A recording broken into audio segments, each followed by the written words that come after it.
Hey, old man, lose your mind again, digging for buried aliens today or just frozen ghosts? The boys laughed loud and hard. Their voices cut through the silence like knives. But Walter didn't look up. He didn't shout. He simply adjusted the cracked radio strap to his chest and whispered 61 Tango Red Sierra 0. Confirm and proceed. Within minutes, thousands of miles away, deep inside a Pentagon control room, red lights flared, men stood up. Phones rang. A general stared at a blinking screen, then whispered, "Who gave those coordinates?" They thought he was just a crazy old man in the snow. But when Hess spoke those numbers, Washington lit up like it was under attack, and suddenly everyone stopped laughing. Walter Granger, 78 years old. No one in town really knew where he came from. Must didn't care to ask. To the people off Clearwater, that little snow-covered town on the edge of nowhere, he was simply the old man in the snow, a quiet shadow passing through their lives like a winter gust. Cold, silent, and unwelcome. He lived alone in a small wooden shack. At the edge of the forest. It was a humble place. Weathered wood walls, a sagging tin roof half torn by wind, no electricity, no running water, no visitors. And yet every night a faint glow flickered from the window, a wood stove, a fire that told the world he was still alive, even if the world had long stopped noticing. But what truly made people talk, even laugh, was Walter's strange routine. Every single morning, regardless of weather, he would emerge from his cabin and walk out onto the northern frozen field. In his hands, he carried three things: a battered map, a faded compass, and a canvas sack filled with hand-carved wooden stakes. He would walk slowly across the snow-covered expanse, stopping at precise intervals, studying the compass, squinting at the map, then planting a stake into the ice. Sometimes he scribbled numbers or letters on it. Sometimes he just moved in day after day, week after week, year after year. Nobody knew why. Some say they thought he was still on a mission, an old war vet chasing phantoms. Others joked that he was hunting for lost treasure or mapping underground alien tunnels. It became a local joke. They called him the madman hunting holes in ice. The kids were worse. They'd gather near the trail leading to Thel Lake, waiting for Walter to pass so they could hurl snowballs at his back. They'd film him with their phones, mocking him in line. One video was even titled Treasure Grandpa, Episode 37. Walter never flinched. He didn't yell, head didn't turn. He just kept walking, shoulders hunched, boots crunching, compass steady in his gloved hand. Some adults pied him, others just avoided him. They said he smelled strange. They muttered to himself. They figured he was just another broken old man, a forgotten soul drifting through the snow. And yet, every once in a while, someone would leave a can of soup or a pair of socks near his door. Walter never said thank you, but the next morning, those gifts were always gone. Perhaps the most unsettling thing about Walter Granger wasn't that he was strange. It was that he was completely silent, not when the children mock him, not when store owners refused to serve him, not when he was pushed aside in town. He never responded, never fought back, never asked for understanding. He just kept walking. And in a world where everyone speaks, everyone shouts, everyone demands to be heard, Walter's silence was the one thing no one could explain. He was a ghost in the snow. But unknown to them all, every step he took, every stake he planted was part of a memory he refused to forget, and a warning he could never allow the world to ignore. The sky had turned the color of steel mid-afternoon, flat, grim, and heavy with the promise of more snow. Local authorities had been tracking the weather system for days, but now it was official. The storm rolling in from the Earth was classified as a category for Arctic front, one of the worst in decades. Temperatures were expected to plummet below -30. Whiteout conditions, zero visibility, wind gusts up to 80 miles per hour. An emergency broadcast went out across every channel. Mandatory evacuation order in effect for Clearwater County. Seek shelter immediately. First responders will assist the elderly and isolated residents. Do not remain outdoors. Snowmobiles and rescue vehicles spread across the outskirts of the town, moving cabin to cabin, house to house. Volunteers wrapped blankets around shivering families. Teams swept through remote properties marked on their lists, all except one name, which every local already knew wouldn't answer the door. Walter Granger, to rescue workers. Both in their early 30s and confident in their fluorescent orange gear, were dispatched to the lake edge. They assumed he'd already left or would be frozen solid by now. But as they approached the snow-covered field bordering the frozen lake, their ice caught movement. There, far off near the treen, a lone figure knelt in the deep snow, driving something into the ice. Is that him? No way. He's still out here. What the hell is he doing? The wind hold and visibility dropped, but Walter remained motionless, planting his stake as if the storm didn't exist. They pulled up beside him on snowmobiles, cutting the engines. "Sir, you need to come with us." One of them called. Walter didn't respond. He just turned slightly, reaching inside his coat and pulling out the battered military radio strap to his chest. His gloved finger smoothed slowly, methodically, tuning thedials. One of the younger men, Darren, the more hot-headed of the two, jumped down and stomped through the snow toward Deem. "Hey, are you listening? There's a blizzard coming, you stubborn fool." Still no response. Then static cracked through the air. Walter had the transmitter active. He leaned into the receiver and spoke in a voice as calm as snow beneath him. "If you hear these numbers," he said evenly, "send them to Washington. 601 Tango Red Sierra 0. Darren scoffed. "You've got to be kidding. You're hijacking a rescue signal for that garbage. What do you think this is, a movie? Cut your broadcast now. You're interfering with emergency comms." He turned to his partner, laughing as if the whole thing was a joke. "This guy thinks he's in some Cold War spy thriller." They both chuckled, shaking their heads. But back in the rescue vehicle, Fire Commander had been monitoring the open channels. And suddenly, his laughter died. "Repeat that transmission," the commander said slowly, leaning toward Mick. No one replied. "Who gave those coordinates? Say again." The younger men looked at each other, confused. The commander's voice came through. "The radio's now more urgent. Say again. Who is transmitting Tango Red, Sierra 0? Darren raised an eyebrow. "Wait, is this actually real?" Then came the silence. The kind of silence that doesn't come from snow or cold or distance, but from the weight of something massive shifting beneath the surface. Like the moment before an avalanche or the moment just before Simeon says, "Sir, you need to see this." The rescue team back at Hick scrambled. A tech specialist pulled up encrypted overlays from a dormant military database. A blinking dot appeared on the satellite image right over Walter's position. The coordinates matched a long decommissioned site listed as SEAL classified architectural eyes only for 40 years.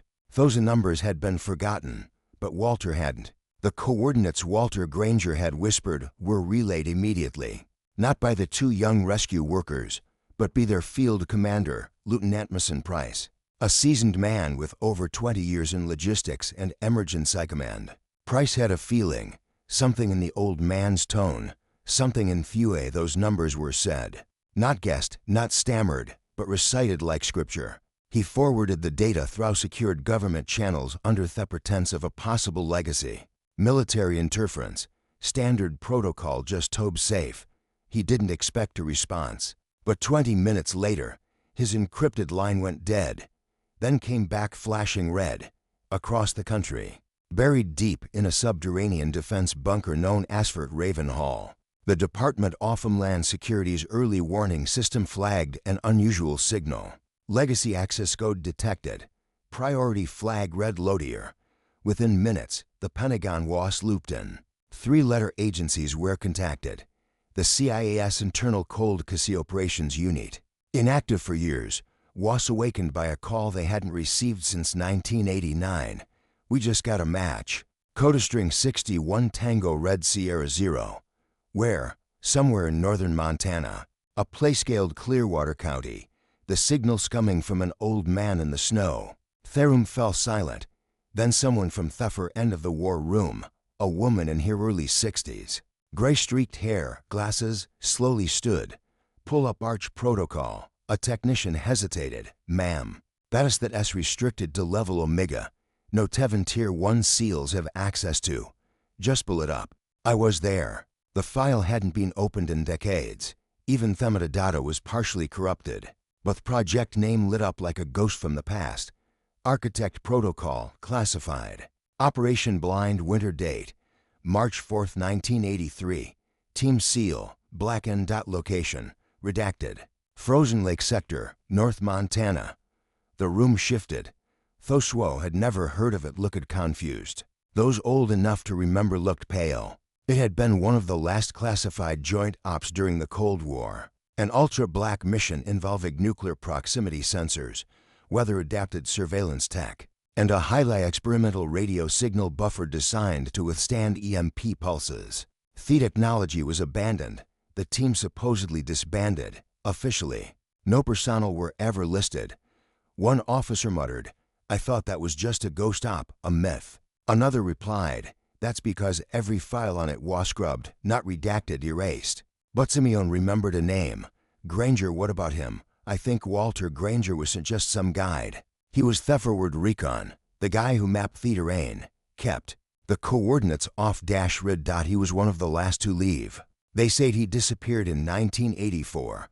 The woman in glasses nodded slowly. He didn't disappear. He just kept watching. They pulled up a blurred decades-old photo. A younger man, face partially turned from camera, crouching in Arctic gear, compass in hand. Someone compared it to a zoomed-in still from a drone feed taken that morning over clear water. The jawline, the shoulders, the stance. It was him, Walter Granger, the ghost of Farked. And now he had resurfaced at the exact coordinates from the mission, repeating the exact codes only known to his SEAL team. That's when they ordered a zone lockdown of the entire valley. Local communications were rerouted. Airspace was quietly marked as restricted due to weather. Even satellite imagery was looped on a 48-hour delay. No one was allowed near the area except for one man. A black civ left Mestrom Air Force Base in the next hour carrying a retired SEAL commander working in National Threat Response. His name was Captain Elias Monroe, Fellas surviving officer from Operation Blind Winter. As he reviewed the file in the back seat, his hands trembled slightly. "I thought he died in the snow," he whispered. The agent beside him looked confused. "You mean Granger?" Monroe stared ahead, voice low. "No, I mean the man who saved the rest of us. If he's still out there, then whatever is buried in that ice, it's waking up. By the next morning." The old man in the snow had a name, and for the first time in decades, it meant something. Walter Granger. The signal he transmitted had reached beyond the emergency channels. It triggered old protocols buried Sadip. Only a handful of names remained. Who remembered what those codes? Evenmient, and one of them, a retired SEAL named James Keller, was tracked down in a small coastal town in Oregon. He was 70 for now, slow to walk, slower to talk. But the moment he saw the coordinates, he went silent. When asked if he knew the name Walter Granger, Keller removed his cap and stared into the distance. "Yeah," he said quietly. "Granger was our ghost walker. Man knew the Arctic better than anyone alive. Didn't talk much, didn't need to. He saved our entire team from dying in that storm of '83. Keller's voice trembled, not with age, but memory. "We lost. Communications. Satellite was down. GPS was worthless back then. We were freezing to death. Night fell fast. Visibility dropped to nothing. And there was a storm that felt like it was going to rip the skin off your bones. We'd already made peace with dying. Out there. And then Granger shows up. No sled, no escort, no backup. Just this skinny guy with a compass and a hand-drawn map. He walked us 30 through total whiteout and got us out alive. We called him crazy after. But well-lived, so maybe crazy was what we needed." Meanwhile, in clear water, investigators began piecing together Walter's life since that mission, or at least what they could. He had returned from Operation Blind Winter in 1984. Officially, he was debriefed, decorated quickly, and discharged. But unlike the others who faded into civilian life, Walter didn't go home. He didn't restart a job, collect his pension, or speak to the media. Instead, he bought a patch of frozen land near the very same lake where the operation had taken place, and stayed every day for nearly 4 decades. Walter had walked the frozen terrain with a purpose that no one understood. But now the truth came into focus. Inside his cabin, after carefully securing the area, officials found a locked metal box under the floorboards. Inside were yellow documents, hand-sketched maps, and a journal so meticulously kept it chilled even the most hardened agents. The maps match military overlays of the 1983 operation zone. But there was something else. Walter had drawn his own grid, marking locations year by year. Not just once. Had been rate-checking them every winter. One CIA analyst asked, aloud, why would he do this for 40 years alone? Things were lay buried in a line from his journal, scrolled in shaky handwriting. I told them in '85 the sensor wasn't recovered. They said it was deactivated. They were wrong. Back then during the Cold War, the SEALs had been testing a prototype nuclear vibration sensor, an experimental device that could detect faintest rumble of movement across miles of snow and ice. It was capable of identifying buried subs, missile deployment, or troop shifts. It was meant to be recovered after the operation, but Walter suspected otherwise. He believed the sensor had malfunctioned, or worse, reactivated on its own years later, feeding ghost signals to dead satellites. If it drifted due to permafrost shifts or tectonic tension, it could trigger a false alarm or even worse, rearm its own signal transmitter and be mistaken for an enemy action. And Walter, the man who had mapped its exact location, took it upon himself to make sure it never moved again. Every winter he to that spot, checked the stakes, measured the shift, not because he was obsessed, but because he remembered what could happen if he was right. When Captain Elias Monroe, the former SEAL commander, arrived and was briefed, he stood in silence over Walter's maps for a long time. Then he looked up and simply said, he wasn't crazy. He was the last man left on watch. For decades, they had lied at the old man in the snow, said he was digging holes for no reason, whispered he was senile. But all that time, Walter Granger had been walking the edge of an invisible line, not for glory, not for recognition, just to make sure no one else ever had to freeze Tadeth in the dark. The first sign that things had changed wasn't a headline, Apris, conference, or a government order. It was the silence. The same townspeople who used to chuckle when they saw Walter trudging through the snow, the shopkeepers who refused to look him in the eye, the teenagers who mocked him behind his back, now said nothing. They whispered instead. They avoided his path not out of disdain anymore, but guilt. The news had spread faster than wildfire in a dry forest. Walter Granger wasn't just a strange old man. He was a war hero, a protector, a man who had lived among them for decades and had never once demanded to be seen. Now they were all seeing him, and they didn't know how to look him in the eye. A few brave ones made the long walk up the icy trail to his cabin. They didn't knock. They just stood near the porch, cleared their throats, and left quiet offerings, canned food, a new coat, even a fresh pair of boots. One man from the local hardware store left a pack of sharpened wooden stakes. Walter never opened the door, but by the next morning, the gifts were always gone. Then came the press. A black SUV rolled into town, followed by 2 satellite trucks and a swarm of microphones. National outlets, military correspondent, even a retired historian from a Cold War museum. They treated everything. Phone calls, knocks on the door, handwritten. Letters slid under Thefram. Walter didn't say a word. One young reporter even tried shouting through the window, Mr. Granger, America deserves to know the truth. Tell us your side of the story. No answer, just you and. It wasn't until the third day that something different happened. A small boy, no older than 9, stood at the base of the hill, bundled in a puffy red jacket, holding a wooden stake in both hands. His breath came out in foggy bursts as he looked up toward the cabin. He didn't speak, not right away. Then he called out softly, almost apologically, I was one of the kids who threw snowballs at you last winter. I didn't. I'm sorry. He looked down at the ground, then back up. Can I help you mark the stakes today? For a long time, nothing moved inside the cabin. Then slowly, the door creaked open. Walter stood in the doorway wrapped in his old coat. His face was as expressionless as ever, eyes weathered, distant, but then just barely. His lips pulled into a quiet, subtle smile. Not wide, not warm, but real. He nodded once. The boy brightened, and together, in silence, they walked into the snow. From a distance, people watched from their windows. They didn't take photos. They didn't gossip. They just watched, and for once, they weren't watching a spectacle. They were witnessing something they didn't know how to name: grace, maybe redemption, or the quiet dignity of a man who'd never asked for things, only distance. Later that week, the town council discussed installing a memorial plaque. One council member wanted to name the Northern Trail after him. Another suggested petitioning the military for official recognition, but Walter never attended the meetings.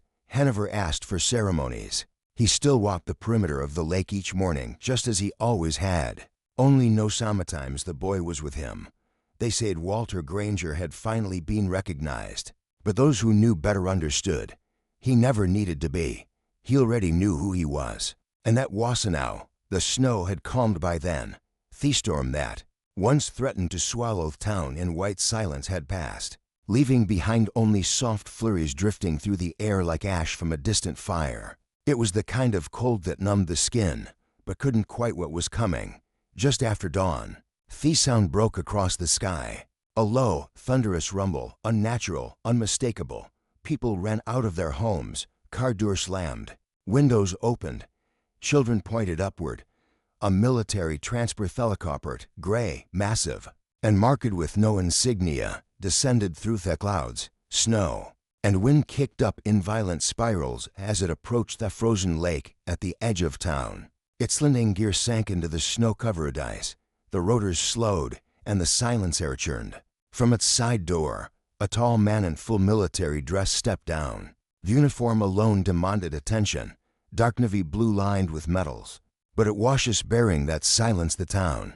The square shoulders of command, the calm precision of someone used to giving orders and being obeyed. General Marcus Langford, for stars on each shoulder, head of Northern Strategic Command. Alman rarely seen in public, never in places like this. He did not bring April's team, no journalists, no cameras. Just him in a file tucked under one arm. He walked with purpose, boots crunching across the snow until he reached the base of the trail where Walter Granger stood. Alone, waiting. Walter hadn't changed. Same coat, same expression, same silent strength. The townspeople formed a wide circle at a respectful distance, unsure if they should speak or breathe. Then it happened. The general stopped in front of Walter, and in one swift, practiced motion, he brought his hand up in a full military salute. Not anid, not a handshake. A salute held firm, long, unbroken. Walter, motionless, stared at him, and after a beat, raised his hand in return. 2 men decades apart in rank, in history, in public recognition, stood locked in silence, the wind rustling softly between them. Then the general spoke. "Mr. Granger, we owe you more than we can ever repay. My father was on that SEAL team in '83. He made it home. Had a son. That son now stands before you because you didn't leave your post." His voice faltered for a moment. "You saved me family, and today your vigilance may have saved an entire city. You were the last one watching, and you never stopped." Walter didn't speak. He didn't need to. But something shifted in his face, a deep breath, a faint shimmer in his eyes. Not from the cold, but something else. The general then opened the file and removed a small rectangular case. Inside was a metal tarnished, silver wrapped, in velvet. He didn't present it with fanfare. He simply extended it toward Walter. This was signed Dick Hadasago. It was never delivered. The operation was buried, but not your sacrifice. Walter looked at the metal for a long time. Then he took it, not with pride, but with the same steady hands that had planted stakes in snow for 40 winters. The crowd remained silent. No one clapped, no one cheered, but everyone stood taller. In the quiet of that morning, an entire town understood something they had never seen before, that some heroes don't carry flags. They don't ask for thanks. They simply watch the line and hold it. Walter Granger still lived in the same wooden cabin. The roof still creaked in the wind. The chimney still puffed lazy trails of smoke into the sky each dusk. His boots still lined up neatly by the door, caked with snow. But something had changed. For the first time in over 40 years, he wasn't alone. People pass by more often now, not to gawk, not to mock, but simply to wave, to leave us something behind. A warm meal, a bundle of dry firewood, a folded note of gratitude. Slipped quietly beneath a stone on his porch. He never replied, but the next morning, the items were always gone. Down by the lake where Walter had walked every winter morning for decades, something new stood among snow drifts, a small wooden post driven deep into the frozen ground. At its base, a plaque, simple, hand-carved, nothing fancy. It read, "In silence he remembered." In silence he saved, no rank, no medals, no mention of Operation Blind Winter, just the truth. The townspeople called it the Silent Sentinel's marker. Every year on the first snowfall, they gather by the lake. There's no stage, no microphone, just a circle of boots in the snow and a shared moment of stillness. They stand quietly, heads bowed. Some of them were onset children who threw snowballs. Now they teach their own kids to respect the line in the snow. And the man who once walked it alone, Walter, for his part, never for the ceremony. He never attended the gatherings. He didn't speak to the crowd or pose for photos. But every morning, without fail, he made his way down to the lake, walking, stick in hand, compass around his neck, same wool coat flapping in the breeze. He would stop at the marker, look out across the ice, and then, eyes fixed on something he could see, he would turn and continue his walk. Some say he's still watching, others believe he's just remembering. Either way, the lake has never been more still. One winter evening, just as the sun dipped beneath white horizon, a traveler passing through a clear water pulled over, curious about the wooden marker he saw from Therod. He read the inscription. Then he saw a local boy standing nearby.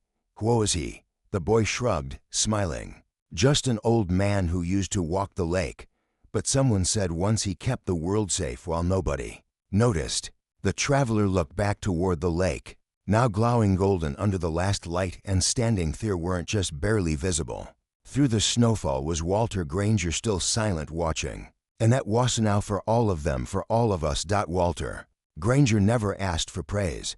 He never chased medals, awards, or attention. He walked through snow not for glory, but because he believed Samin had to. And maybe in today's world, that kind of quiet conviction is worth remembering. We live in a time of noise, constant opinions, constant judgment, constant movement.